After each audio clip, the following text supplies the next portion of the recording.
नमस्कार, सादर जय जिनेंद्र। क्षमा न्यूज चैनल कहीं भी कभी भी सही और सकारात्मक समाचारों के लिए देखना और सुनना न भूलें। साथ में आपसे विनम्र निवेदन है कि यदि आपने इस चैनल को सब्सक्राइब नहीं किया है तो कृपया अवश्य कीजिए और शेयर और लाइक करना ना भूलें। आज का यह दिवस हमें अपनी जीवन की ऊर्जा को प्रदान करने के लिए आचार्य ज्ञान सागर जी ने आज के दिन कैसा ऊर्जा से भरा हुआ आशीर्वाद उन ब्रह्मचारी विद्याधर जी को दिया, जिसका वह प्रभाव यह मध्यलोक में ही नहीं ऊर्ध्वलोक में भी पहुंच गया। बताते हैं जिन्होंने वह दृश्य देखा, आज तो यहाँ पर अभी ठंडी ठंडी हवा चल रही है, लेकिन आज से 58 वर्ष पहले उस राजस्थान की अजय मेरू नाम की उस भूमि पर कितना तेज सूर्य अपना प्रताप दे रहा था और उस प्रताप के माध्यम से सारी जनता तहस नहस हो रही थी और लोग सोच रहे थे क्या होगा क्या होगा। सारी व्यवस्था लोगों ने कर चुके थे, लेकिन उसके बाद देखते ही देखते ऐसा वातावरण निर्मित हो गया कि जहां सूर्य नारायण की तपन थी, वहां पर उसी समय मौसम ऐसा बदला कि वह तपन चंद्रमा की उन शीतल किरणों में बदल गई।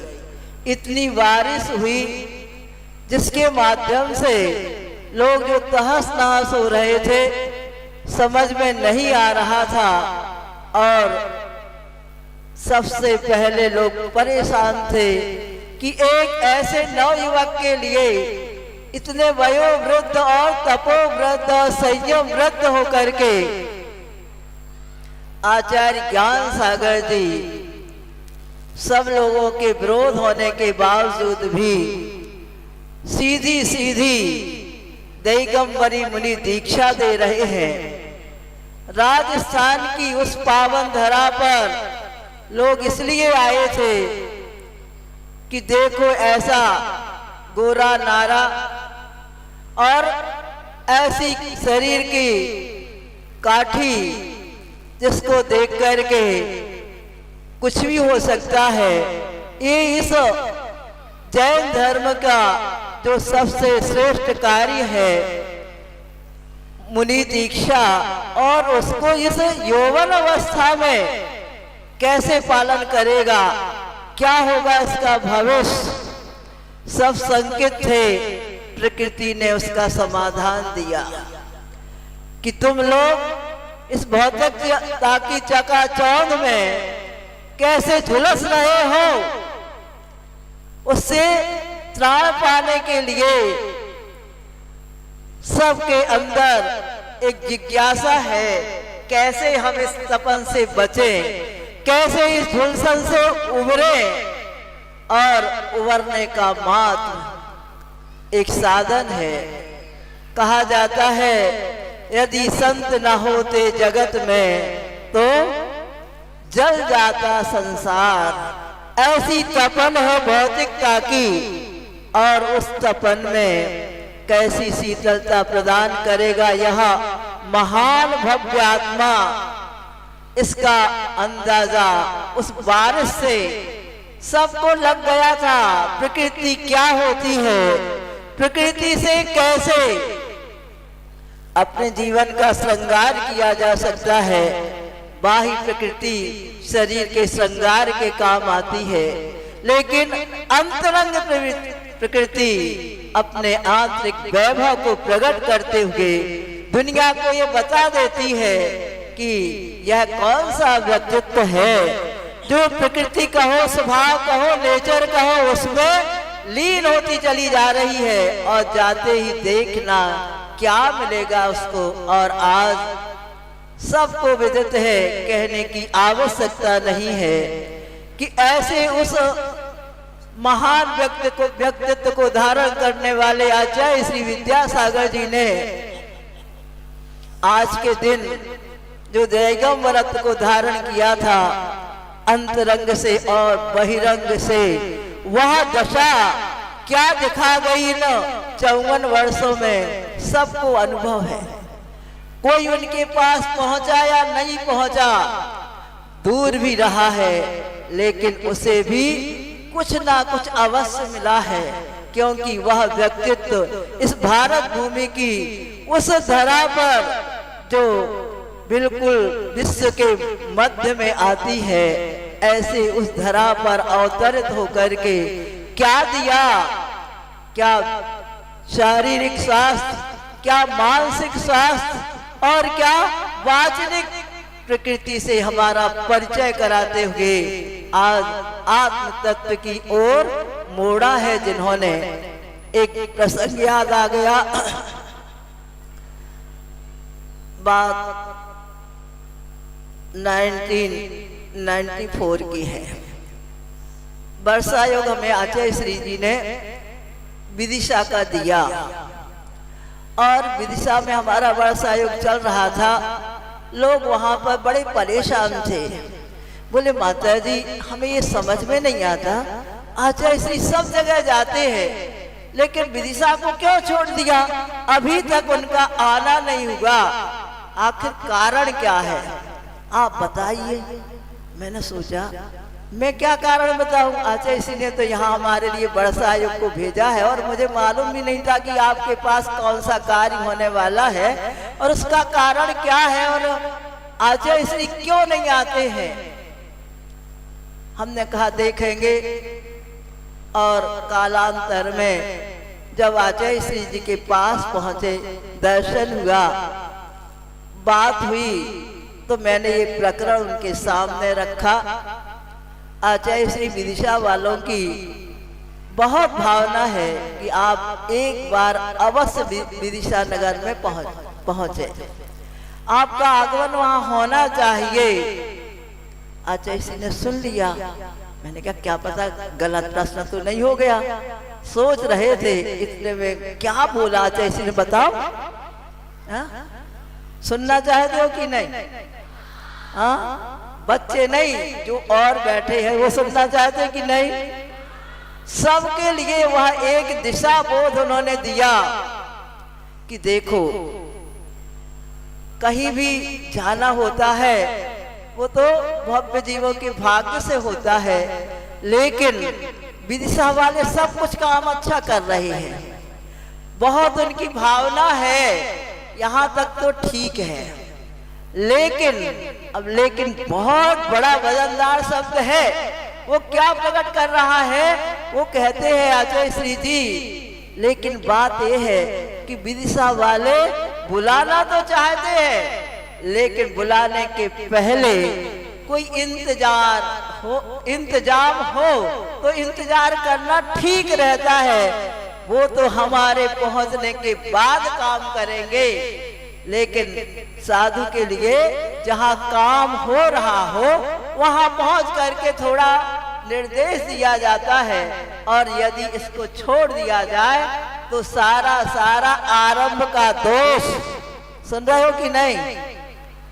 काम कुछ किया नहीं, महाराज श्री आए और काम हो जाएगा, ये नहीं, काम आप चालू रखें और महाराज आएंगे, कुछ उनको निर्देश देना होगा, वो देंगे और देने के बाद तुम्हारा कार्य पूर्ण होगा। और ऐसा जब आचार्य श्री ने कहा और विदिशा वाले जब हमारे पास आए तो हमने कहा आप लोगों की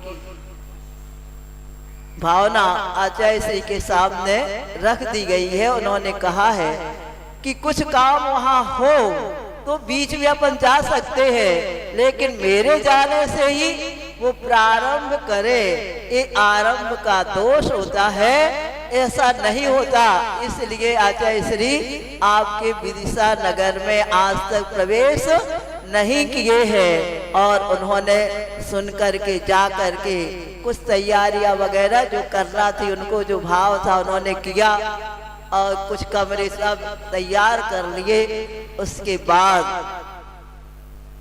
2002 में आचार्य श्री का होली के समय वहां पर पदार्पण हुआ, और आचार्य श्री ने स्वयं कहा कि आज विदिशा में होली नहीं, क्या है, दीपावली आ गई है। और दीपावली आते आते वहां रुकते हुए उन्होंने वहां पर क्या हुआ, भगवान शीतलनाथ की जन्मभूमि मानी जाती है बद्दलपुर नाम से, तो उसको वहां पर उनके द्वारा शीतलनाथ भगवान का समो शरण बन रहा था, भावना थी, उसके लिए उन्होंने आशीर्वाद दिया, और वह आज बहुत ही मूर्त रूप धारण कर चुका है। ऐसे जहां जहां पर भी उन्होंने अकेला श्रावक को ही नहीं, हम साधुओं को भी एक दिशा निर्देश दिया है कि हम विषयासा वसाती तो निरारंभो निष्परिग्रह ज्ञान ध्यान तपो रक्तः तपस्वी सा प्रशस्यते। आज के दिन जो तपस्वी रूप आचार्य श्री के द्वारा धारण किया गया था, जो आचार्य प्रभु की पृष्ठभूमि थी, उस दिगंबरत को धारण किया था आचार्य ज्ञान सागर जी ने अपने जीवन की सारी तपस्या आज के दिन उनके ऊपर उड़ेल दी थी, डाल दी थी, और वह ऐसे बैठे रहे, ऐसे उन्होंने उसको ग्रहण किया कि उसके माध्यम से आज वह क्या दे करके गए हैं, सब में रह करके, सबसे अस्पृश्य रह करके, दूर रह करके अपने आत्म तत्व को प्रकट करते हुए, शुद्ध बनाते हुए आज श्रावक की क्या भूमिका होती है और कैसे गुरुओं का उन्हें संकेत प्राप्त होता है। थोड़ी सी भी गलती जहां रहती है तो वह सफलता को प्राप्त नहीं कर पाता है, उस थोड़ी सी गलती को निकाल दिया जाए तो वह कैसे सफल हो जाता है। अभी समय ज्यादा नहीं है, अपने को महाराज श्री को भी सुनना है, तो इतना ही कह करके कि हम आप सब मिल करके अपने आप को, गुरु को यदि हमने माना है तो गुरु की बात भी माने।